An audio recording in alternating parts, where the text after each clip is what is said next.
criança tem capacidade para entender, não subestimar a criança.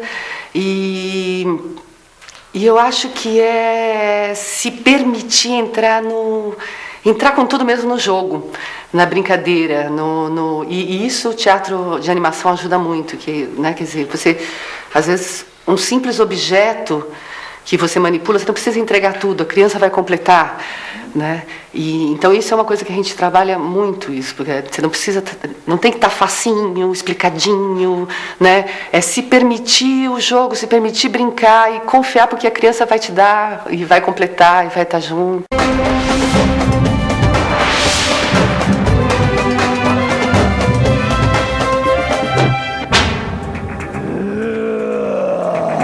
Ai, socorro! E agora? Sobe, Hans! Vai, sobe!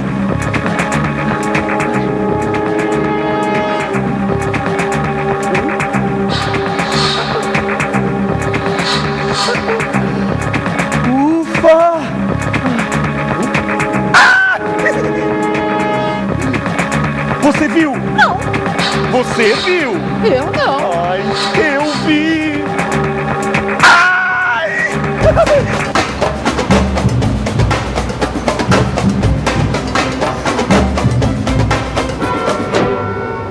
O Teatro Produtriz começou em 96.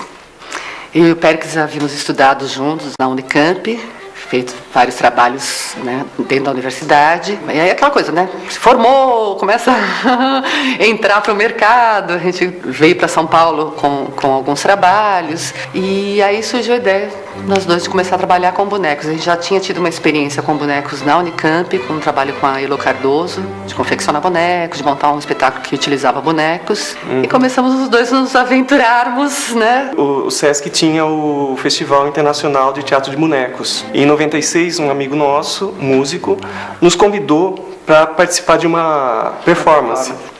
E essa performance era manipular uma máquina de lavar que se recusava a continuar sendo máquina de lavar, porque ela queria virar uma artista.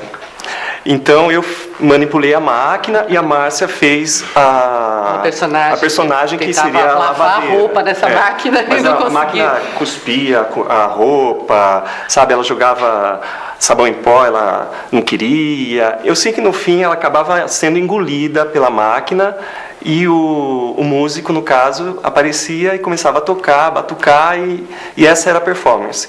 Então, a gente, nesse festival, assistimos muitos espetáculos de outros países. Participando de várias oficinas. E tinha oficinas também. Então, a gente foi entrando nesse universo. Foi o nosso primeiro espetáculo, que foi com um boneco de luva. Mas como a nossa formação é de ator, então, na montagem, a gente acabou colocando boneco contracenando com ator. Além dos fantoches, tinha bonecos de vara. Na nossa trajetória, daí tem, né, um mestre nosso, que é o Henrique Citim, da Trux, com o Centro de Estudos e Práticas de Teatro e Animação, que daí fizemos acho que uns 3 anos o curso, né? E era um curso muito prático também, teórico e prático. Se teatro, né, já é o espaço que falam do sonho, onde tudo pode acontecer, em teatro de animação, então, isso é elevado ao quadrado, né? Porque com boneco não tem limite. Não tem limite. Com um pouquinho de treino,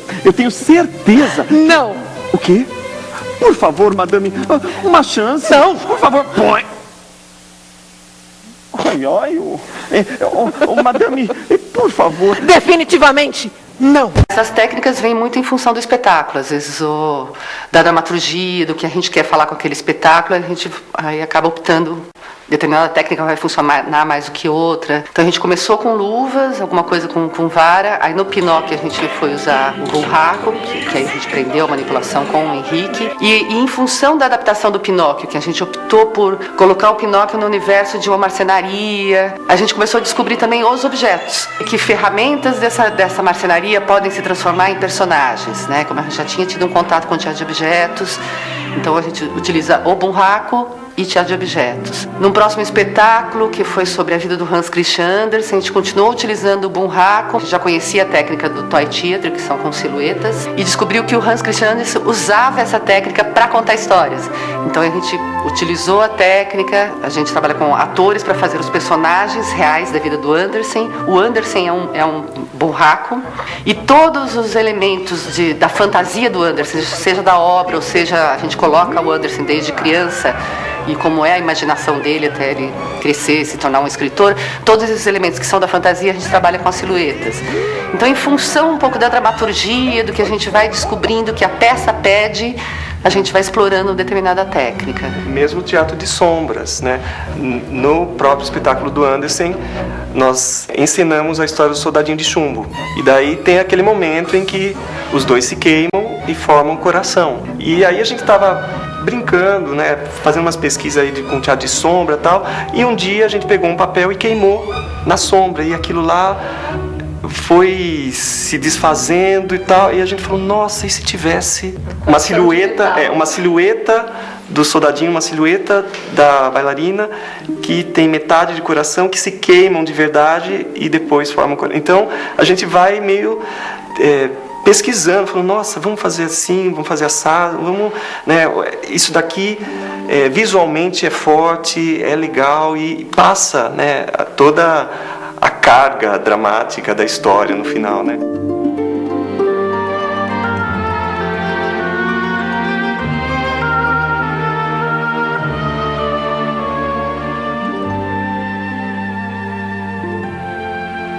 A dramaturgia de animação, ela é muito feita, né, durante os ensaios, né? Então, o que o boneco faz, as reações do boneco, se eu colocar um objeto aqui, o que vai acontecer? Então, acho que essa liberdade, né, que a gente sente brincando com os bonecos, acaba se transformando em cena. Você tem uma tarefa. Sua primeira tarefa.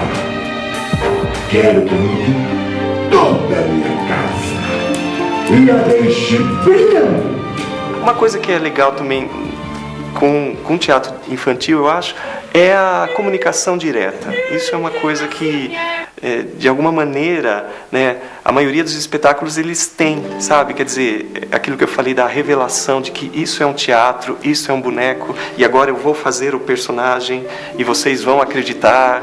E esse espetáculo tem muito isso, né? Ele tem muito essa revelação de procedimentos e esse contato com a criança. É uma brincadeira bem gostosa, assim, né? Pinóquio, nós vamos contar a sua história.